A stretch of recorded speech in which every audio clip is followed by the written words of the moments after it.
Thank you. I hope you've all had a good conference.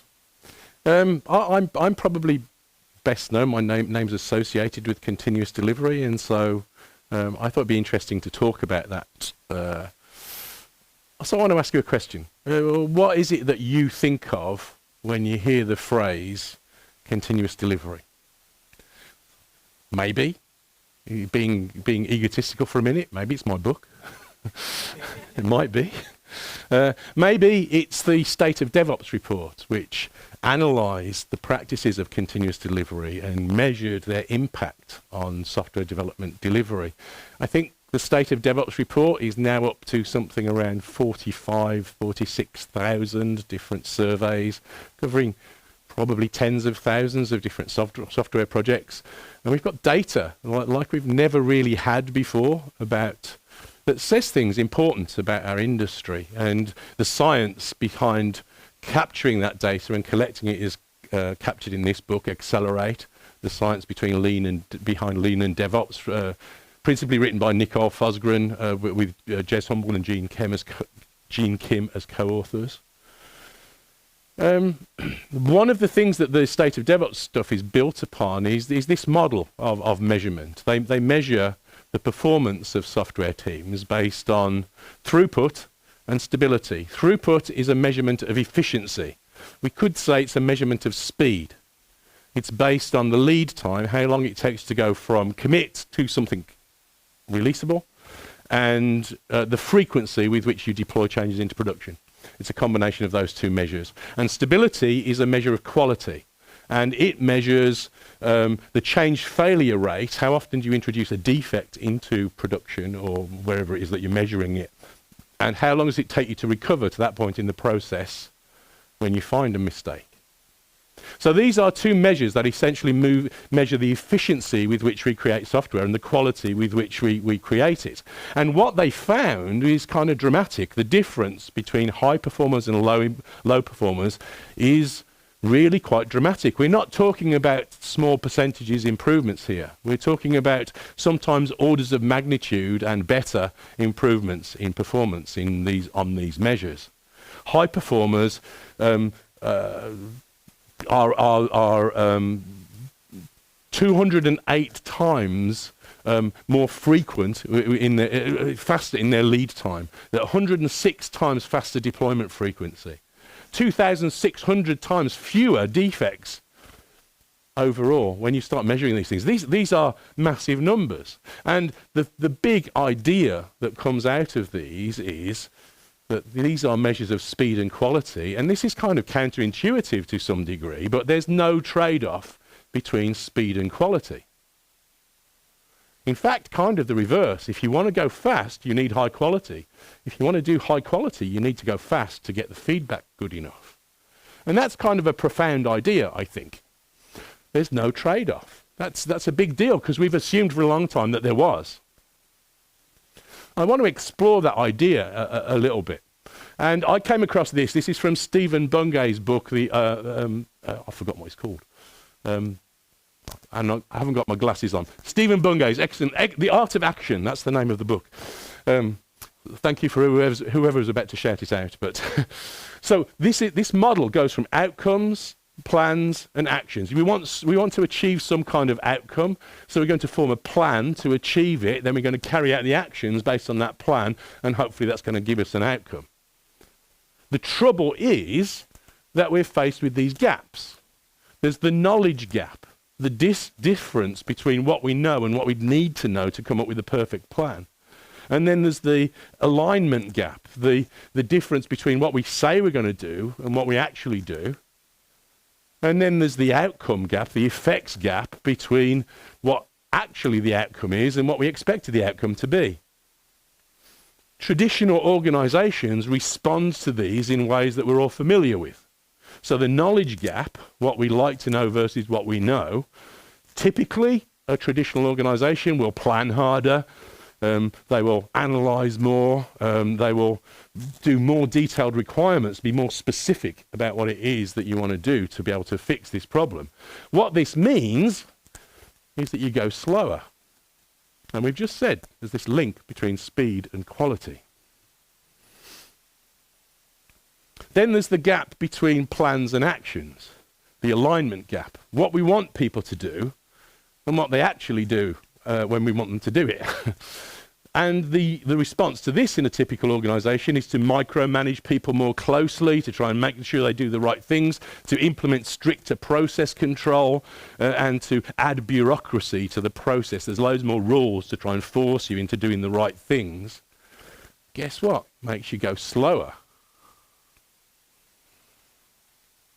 And then there's the effects gap. This is the gap between the expected outcome, the one we anticipated when we made our plan, and the one that we actually get. The response to this, typically, we tend to do expectation management. We tend to try and under-promise and over-deliver. We sometimes do things like watermelon status reporting. If you haven't come across that idea before, it's red on the inside and green on the outside. It's very common in big organisations. And then we increase the program management or project management rigor to make sure that we're going to do the things, we're going to get the outcomes that we want. And again, all of this makes us go slower.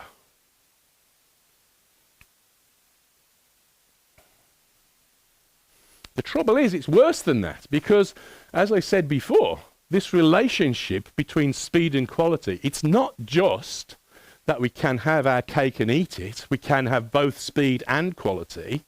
But in order to get quality, we need to move quickly and in small steps so that we can see the changes, evaluate them, understand them, and that's the way that we build high-quality systems. In order to get speed, we need quality so that when we do make a change, we're not going to go back chasing defects and trying to figure out why this thing breaks in production and it didn't break anywhere else. Those all come at a cost. So if we want to get speed, we need to work with high quality. If we want to get quality, we have to move fast. So if we slow ourselves down, if we go slower, what we get is we get worse software slower, not better software because we're moving more slowly. So how can we tackle these? Because we can't close these gaps. They don't go away. They're always true. There's always a gap. There's no perfection here. There's no way of removing those gaps altogether. So the best way to improve the impact, or reduce the impact, I should say, of those gaps is to reduce them. And we do that by going faster. We speed up, we make the gaps between our actions. We make work in smaller steps. We observe an outcome. We do a short time horizon plan. We act on that plan, and then we observe the results. And then we go around that loop much more quickly. That's how we really impact this. So, one take on my book is work in smaller steps so that our software is always in a releasable state. Continuous delivery is widely misunderstood, I think. It's not necessarily about deployment automation, not necessarily about test automation. It's certainly not about deploying into production frequently, necessarily. Now, all of those things are good ideas, but that's not what really continuous delivery is about. What it's really about is working in small steps so our software is permanently, always, as close as we can get to always, in a releasable state. And that has a profound impact on the way in which we work and the speed with which we work and the quality which we're able to produce. So what determines releasability? In continuous delivery, and at the core of the book that Jez and I wrote together a few years ago, is this. This is the deployment pipeline. This is a machine that is intended to be the vehicle for releasability. It's meant to be the one channel to production. This is the definitive statement on the releasability of our system in continuous delivery. I think it's tended to get marginalized a little bit as an idea over the years as it's become popular. Often I talk to organizations and say, yes, we're doing continuous delivery. What they mean is somewhere or other there's a server running Jenkins. That's not the same thing. Working so your software is always in a releasable state takes a lot of things. It changes the way in which we organize ourselves, the way in which we architect the systems that we're working on, the way in which we test them, the way in which we deploy them. All of these things are modified when we're trying to just speed up this cycle and make it more efficient. In order to be able to figure out whether our software is releasable, there's a bunch of questions that we probably want to answer. We probably want to run some tests locally because we want to make sure that our software is always releasable. So we don't want to waste time by just committing rubbish into our version control system and evaluating that. So we would like some level of confidence that it's okay. So we're probably going to check that things were working locally before we make a commit. And then we'd like feedback on whether our code works with everybody else's and whether it does what it is that we expect it to do. We want that feedback to be fast and efficient and effective to give us some direction in terms of the design and the quality of our choices at that point in the system. Then we'd like to know that the software does what our users want it to do. Is it functionally appropriate? Is it configured correctly? Can I deploy it? Is it configured correctly so that the deployment mechanism works and then it behaves appropriately when I simulate realistic scenarios? And then we'd like to know whether it's nice to use. Is it effective? Is it pleasant? Does it paint pictures in my head that allow me to extrapolate and understand where I'm going to go next? Is the system fast enough? Is the system scalable enough? Is it secure, resilient, compliant enough? All of these things might impact on whether our software is releasable or not. And what we'd like to do is that we'd like to get from our deployment pipeline a definitive statement on the releasability of our changes. If all of these things are checked and approved, then there's no more work to do. At the point at which we've transited the deployment pipeline, if the pipeline says this is good, it's releasable. By definition, pretty much. So, a deployment pipeline goes from commit, generates a release candidate that we can evaluate, and describes whether the outcome is releasable or not. If one test fails anywhere in the deployment pipeline, probably means our software is not ready for release. This allows us to be confident in the changes that we've made by testing our system thoroughly from a range of different dimensions. It allows, using automated testing, it allows us to really have confidence to release our changes because we've checked it as thoroughly as we've been able to think of up to that point. I think of this as a genuine engineering discipline for software. If I can work this way, if I can create automated tests on the whole, there is a place for manual testing, but if mostly for regression testing, wholly for regression testing, I'm going to automate all of those. If all of those tests pass, I'm happy to release the change into production. The downside of this is that it comes with some consequences. This is a kind of interesting idea. When I stand up here and I explain it to you, it sounds fairly straightforward, but there are some consequences to this. If we want to make changes in small steps and every step is releasable, and we want feedback on those frequently, and I'm going to show you some times shortly about how frequently I think that we ought to get those changes, then the trouble is now we've got to start organizing our work to be able to achieve that. And that starts leading us in the direction of challenging ideas like trunk-based development and eliminating feature branching and pull requests from our development process to a large degree if we genuinely want to embrace this.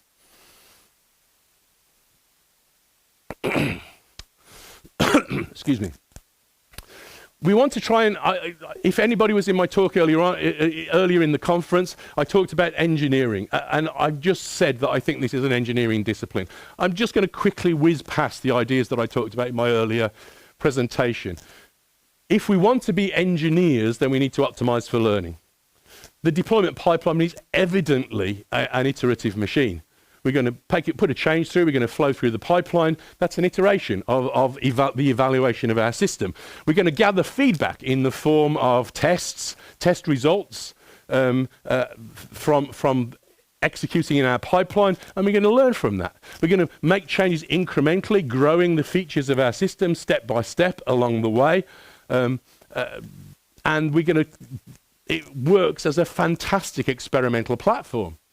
If we want to know whether our system's fast enough, we can put some performance tests in there, run those in simulation and evaluate the performance of our system. If we want to know whether it's resilient, we can kind of start breaking pieces of the system and figure out whether our system's as resilient as we need it to be, and so on. It gives us this fantastic resilient platform.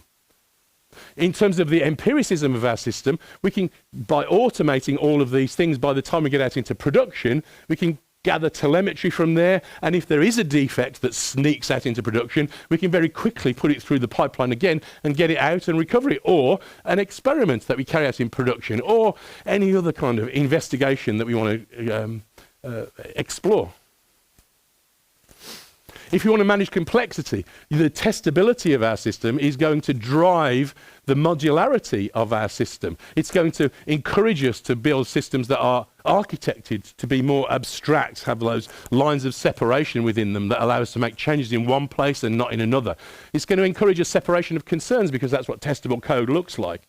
And it's encourage us to architect things for loose coupling and higher levels of cohesion. So let's have a little look in a bit more detail about the way in which we're going to organize some of those things. We've got some developers here. I've drawn this as a pair because that eliminates the need for separate code reviews, because we could code review as a pair to start with, commit a change, and that's going to trigger the commit cycle. The commit cycle, as I said earlier, is about evaluating changes from the perspective of a developer. We want very fast feedback to the developers on whether the code does what they think it should do. There was an academic study a few years ago of production defects, and what they found was that 58% of production defects were the kinds of mistakes that all developers in all languages put into code all of the time. So off by one errors, conditionals the wrong way around, scoping problems, those sorts of mistakes that we're all familiar with. That's at the root of 58% of production defects, according to this study. And those are the kinds of things that test-driven development and the kind of unit testing that I'm talking about here essentially eliminate. That's one of the ways in which we end up being more efficient, because we don't get those sorts of bugs so often.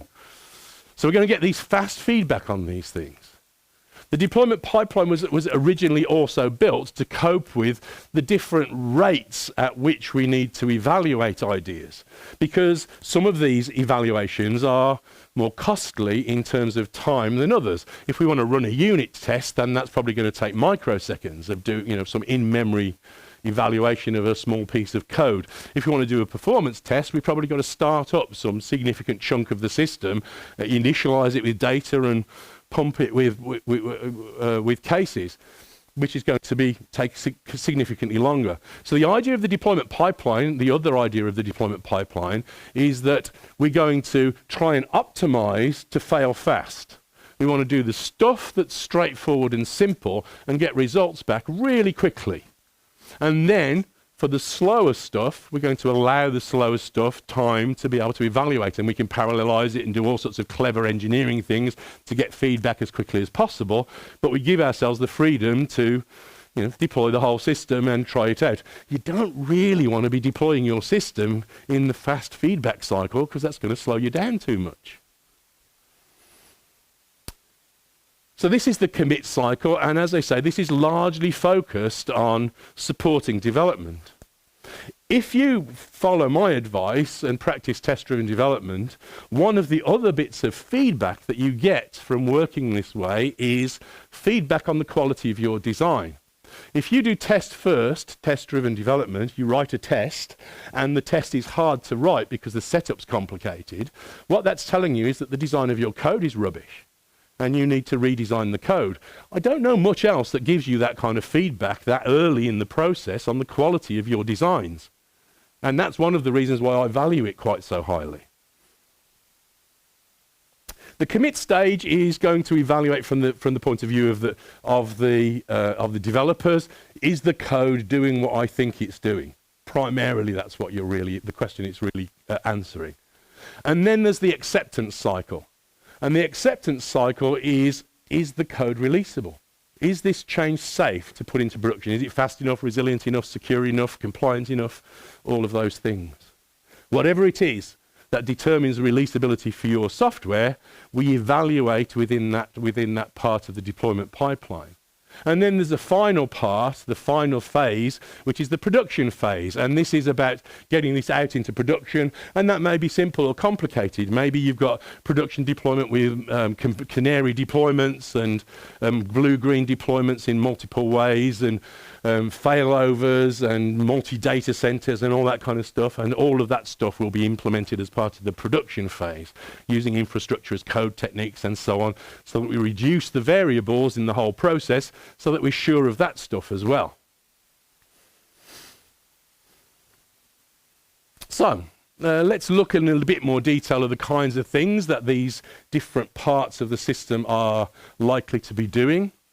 The commit stage, the typical kind of model for the commit stage is something like this. If we're using a compiled language, we're going to compile the code.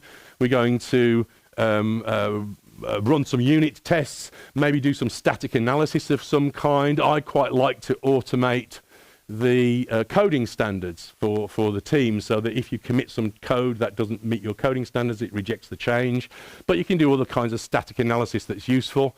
One of the projects I worked on, we did an analysis of any input field, and we did a SQL injection attack on any input field on an automated basis, and just looked at the outputs to see whether any SQL had snuck through. So there's smart things you can do to give you that fast technical feedback at this point. What we're looking for at this point, as I've already said, is very fast feedback. And ideally, we want that to be in the order of minutes. Now, we're not going to be able to evaluate every use case of the system in that way. And there are different levels of testing that are important here. The testing that I'm describing is kind of developer-focused technical testing. We also want to have something that's more product-focused. Does the product actually do, does our software actually do what we want it to do, what our users want it to do? And that's the role of acceptance testing. For acceptance tests, what we'd really like is that we'd like to look at the software from the perspective of an external user of the system. Does it do what they need it to do, whatever that might be? And we'd like to be able to evaluate the software in lifelike scenarios from that external user's perspective. And we'd like to do that in a production-like test environment. My preferred approach is to deploy the software using exactly the same tools, techniques, and as close to the production configuration as I can possibly achieve into a test environment, and then simulate user interactions with it. This is best done with the use of what are sometimes called executable specifications. We build a development process around the creation of these executable specifications that describe the behaviors, the outcomes that we would like from our system. And we'd like that to be in the language of the problem domain. This might be sounding a bit like behavior-driven development, because it is one form of behavior-driven development. But primarily what we're trying to achieve here is a separation between what we want the system to do from how it actually does it.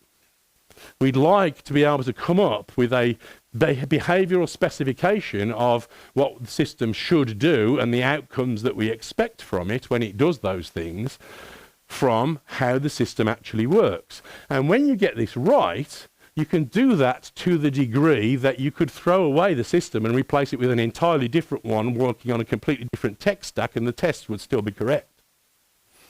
That sounds like an extravagant claim, but I've literally worked with clients that have done that using these kinds of techniques. Usually what we do is that we create a domain-specific language that allows us to create these test cases in some detail. We're going to deploy the system into this lifelike environment. So we're going to configure the environment to start with using infrastructure as code techniques to make sure that those variables are controlled. Then we're going to deploy our release candidate, the sequence of bytes that will end up in production. as accurately as possible. We don't want that to change. We're going to evaluate the sequence of bytes that ends up in production, a jar, a XC, DLL, a tarball, a Docker image, whatever your deployable thing is, that's what we want to deploy and evaluate. Then we're going to smoke test and health check, start it up, make sure it's up and running. Then we're going to run all of these scenarios, these acceptance test cases. This is a fantastic way of organizing the development, and it has a lot of knock-on effects because it tends to push the behavior all the way up the stack, so that you're going to prefer requirements that also say only what the system should do and not how it does it. So you're going to start establishing this ubiquitous language that describes the problems of your system that it tackles, and that's going to automatically lead you into creating these executable specifications that define that in the context of the feature that you're working on, and then you can do TDD, TDD, TDD underneath it until you've got something that passes all of those tests, and you've kind of got an automated definition of done. It's a really nice way of working. I'm not going to talk any more about acceptance testing. If you'll forgive me advertising, I have a YouTube channel and there's lots of videos that talk in more depth about different aspects of creating these DSLs and working with them. You can see some pictures of some of the videos there.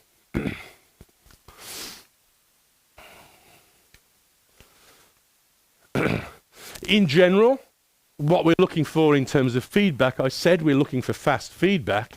My recommendation is to optimize for that speed. Remember, there's no trade-off between speed and quality, and if we want to do high quality work, we want to increase the speed of feedback. We can use that as a tool to drive us in the direction of better behaviors. So my advice is that from the commit stage, for the technical feedback from your deployment pipeline, what you're looking for is feedback in under about 5 minutes. The reason for that is because you want to be able to commit a change, wait for the result, check that it's okay, and then move on to the next piece of work in confidence that it's likely to be okay. We also want to get quite a high level of confidence that that's okay though. That means we want good test coverage at that stage. So we're going to want a lot of tests. We want to run a lot of tests at this point. And these are best generated as the fruits of test-driven development, in my opinion, for a variety of reasons. You can read some of my stuff and watch some of my YouTube videos to find out why I think that. For the whole pipeline, my advice is to aim for feedback in under an hour. And again, that sounds kind of extravagant. If you're working with a big, chunky system, that might sound very, very difficult to achieve, and it might be difficult to achieve. But striving to improve the situation, I believe, will kind of generically push you in the direction of better behaviors, better engineering practices along the way. Why do I pick an hour? It's kind of pragmatic to some degree. My observation is that the longer the duration of the feedback for your deployment pipeline, the more difficult it is to keep all of the tests passing. I worked with a bunch of teams. There were about 2,000 developers working on a bunch of trading systems in this company. And they had their primary build was a big C++ build. Lots of different discrete components and parts of the system in that build, services that were deployed separately from one another sometimes, but it was a large build. It took 9.5 hours to do the build and to run all of the tests overnight. They'd been running that process for about 3 years when I started working with the team, and we started looking into it, and we didn't change anything else except start looking at improving the speed of that feedback. We tried all sorts of different things. We experimented with all sorts of different techniques. But to cut a long story short, we ended up bringing the build time down to the commit stage build time down to 12 minutes. We couldn't get it down to 5, and the rest of the build down to 40 minutes. What I was told in the 3 years preceding me joining the team, they'd only ever seen 2 occasions where all of the tests passed. In the first 2 weeks after we made this change to the build, only speeding up, changing nothing else, we had two builds that passed all of the tests. And in the following 2-week periods, forever after, as long as I was at that company, there was at least one green build every single day, so we could just pick the results of that build and deploy it into production much more safely than what was operating before. So the feedback has a dramatic change on the effectiveness of the work that we can do, the quality of the work that we can do, just by increasing feedback. There's kind of an obvious reason to think why when you think about it. If I am working with an overnight build, I commit a change that creates a failure. I don't find out about the failure until the following day. I immediately realise, oh, well, I know what I did wrong. I commit the fix immediately. It's going to be broken for a whole working day. It's not going to be fixed until the following day, the day after that. So it's going to spend half the time broken. So the faster the cycle, the easier it is to stay on top of failures. If this were all real engineering, it would improve the quality and the efficiency of our work. I want to remind you of the results of the State of DevOps report. I think these numbers point to something important. I think these numbers point to the fact that what we're talking about here is a genuine application of scientific rationalism to solving problems in software. I think we'd call that engineering. I think we'd call that software engineering. And if we were to come up with something like a genuine engineering discipline for software, we would expect to get better results. And we do. That's what the data says. So I think that this is a way of creating better software faster. And I think that's as a result of us applying engineering style thinking to solving practical problems in software development. So, I've rushed through this to try and give us a little bit of time for questions. But my advice to you is to treat your deployment pipeline as an important thing. Make it definitive in terms of the releasability of your system. That means that the scope of evaluation of your deployment pipeline should be a releasable thing. If you transit the deployment pipeline and then you've got to go and evaluate it with some more stuff before you're ready to release, it's not really a deployment pipeline. It might be useful, but it's not really a deployment pipeline. A deployment pipeline goes from commit to releasable outcome. So that says something about the deployability of our system, the size of evaluation of our software, and the efficiency with which we can evaluate it. If we start optimizing to get these definitive results, we start to see these remarkable outcomes in terms of the performance of our software development approach and process. Thank you very much for listening to my talk. I have whizzed through that rather quickly, and I'm very happy to take questions. I think we've probably got about 10 or 15 minutes for questions now.